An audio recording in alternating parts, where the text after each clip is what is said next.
दोस्तों इस बात में कोई शक नहीं कि हम इंसानों की वजह से ही वुली मैमथ जैसी यूनिक एलिफेंट की स्पीशीज, साथ ही साथ सिमिलोडॉन और केव लायन जैसी खतरनाक तरीन कैट्स और तो और मेगालेनिया नामी जायंट चिपकली की स्पीशीज रिसेंटली एक्सटेंड हुई हैं। लेकिन एनिमल्स की ये फास्ट एक्सटेंशन अभी भी कंटिन्यू है और तकरीबन हर एनिमल इंसानों की वजह से अपनी एक्सटेंशन के करीब आता जा रहा है।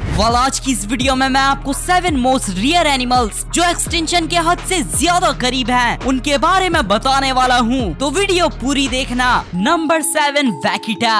ये अब तक की सबसे छोटी सटैशियन की स्पीशीज है। सटैशियन डॉल्फिन और वेल्स जैसे वाटर मैमल्स को कहते हैं। वैसे सटैशियन इस दुनिया में 50 मिलियन ईयर्स पहले पाकिसीटस नामी 4 पैर वाले जानवर से इवॉल्व हुए थे और तो और पाकिसीटस मॉडर्न डे पाकिस्तान में रहा करते थे। बहरहाल वैकिटा मैक्सिको में एक छोटी सी रेंज में पाई जाती है। 1997 में वैकिटा की पॉपुलेशन 600 थी, लेकिन 10 साल बाद इनकी पॉपुलेशन 150 हो गई और फिर फाइनली 2018 में इनकी पॉपुलेशन सिर्फ और सिर्फ 19 रह गई और अब माना जाता है इस दुनिया में 10 से भी कम वैकिटा बची हैं। इनकी इतने फास्ट पॉपुलेशन कम होने की वजह इंसानों के जरिए की जाने वाली वाटर पोल्यूशन है और तो और वैकिटा वाटर मैमल हैं, इसलिए इन्हें पानी के ऊपर सांस लेने आना पड़ता है। इसी वजह से ये फिशरमैन की नेट्स में आसानी से आ जाती हैं। Number 6 Chinese giant salamander. ये सलामांडर इस दुनिया के सबसे बड़े एम्फीबियंस हैं जिनकी लेंथ इंसानों से भी बड़ी होती है और तो और इन्हें लिविंग फॉसिल्स भी कहा जाता है। मतलब ये ऐसे एनिमल्स हैं जो करोड़ों सालों से इवॉल्व नहीं हुए।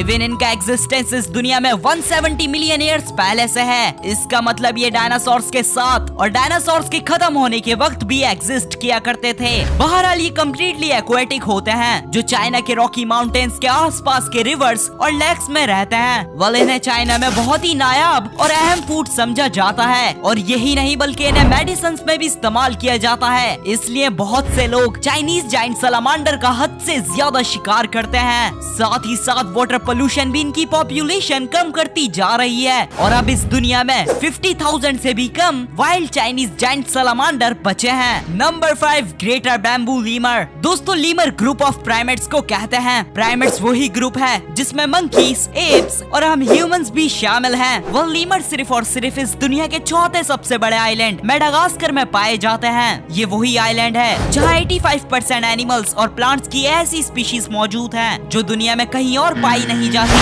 बहरहाल लीमर्स की 100 से भी ज्यादा स्पीशीज हैं और उन्हीं में से एक ग्रेटर बैम्बू लीमर है जिनकी डाइट कम्प्लीटली बैम्बूस पर बेस्ड होती है और तो और ये अपना ज्यादातर टाइम बैम्बूस पर ही स्पेंड करते हैं, बिल्कुल पैंडा बियर्स की तरह। लेकिन पिछले कुछ सालों में इंसानों की वजह से मेडागास्कर के फॉरेस्ट खत्म होते जा रहे हैं और इसी वजह से ग्रेटर बैम्बू लीमर की पॉपुलेशन हद से ज्यादा कम हो चुकी है। इवन एक दफा तो इन्हें एक्सटेंड भी डिक्लेयर कर दिया गया था, लेकिन बाद में 1986 में इनकी छोटी सी पॉपुलेशन रीडिस्कवर हो गई थी और अब सिर्फ और सिर्फ इस दुनिया में 500 से भी कम ग्रेटर बैम्बू लीमर बचे हैं। Number 4 Sumatran rhinoceros.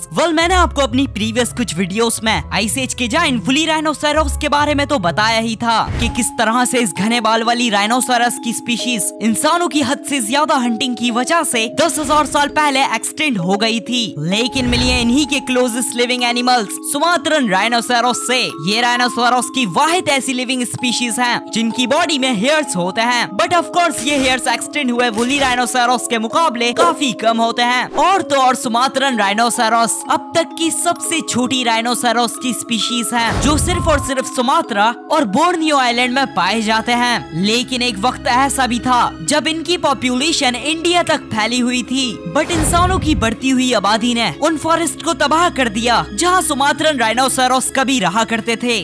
Sumatran rhinoceros की 1986 में 800 पॉपुलेशन थी, बट प्रेजेंट डे में इस दुनिया में सिर्फ और सिर्फ 34 ही सुमात्रन राइनोसेरोस बचे हैं। Number 3 Saint Lucia racers. दोस्तों ये स्नेक्स इस दुनिया के सबसे रेयरेस्ट स्नेक्स हैं जो कैरेबियन सी के सेंट लूसिया नामी आइलैंड में बड़ी तादाद तादाद में पाए जाते थे।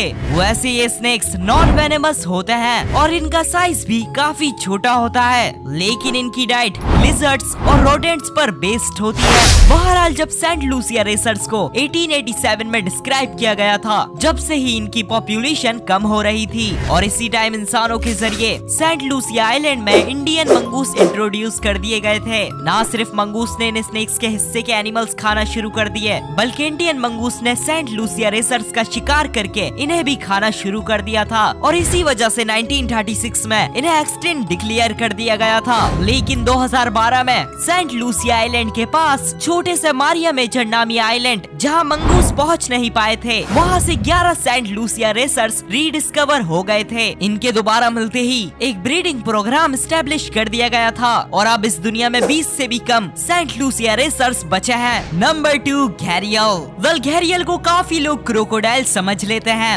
लेकिन नहीं, ये क्रोकोडाइल्स बिल्कुल नहीं होते, क्योंकि घैरियल डिफरेंट फैमिली को बिलोंग करते हैं। बट ये और क्रोकोडाइल एक ही ऑर्डर क्रोकोडिलिया के मेंबर हैं, इसलिए ये दोनों एनिमल्स देखने में एक जैसे दिखाई देते हैं। लेकिन घैरियल के जॉस नोकीले और काफी पतले होते हैं और वहीं क्रोकोडाइल के पास चौड़े और बड़े जॉस होते हैं, इसलिए इन दोनों एनिमल्स का फर्क इनके जॉस को देखकर लगाया जा सकता है। वेल, घैरियल्स अपना ज्यादातर टाइम पानी में स्पेंड करते हैं और इनकी ज्यादातर डाइट फिश पर बेस्ड होती है। वैसे इस दुनिया में एक टाइम ऐसा भी था जब घैरियल पाकिस्तान से लेके म्यांमार तक फैले हुए थे, बट अब ये सिर्फ और सिर्फ इंडिया और नेपाल में ही पाए जाते हैं। बहरहाल इस दुनिया में अब सिर्फ और सिर्फ 650 से भी कम घैरियल बचे हैं। वेल, इनकी इतने फास्ट पॉपुलेशन कम होने की वजह इंसानों का हद से ज्यादा घैरियल के इलाके में इनकी सबसे अहम खुराक फिश का शिकार करना है। नंबर 1 ककापो।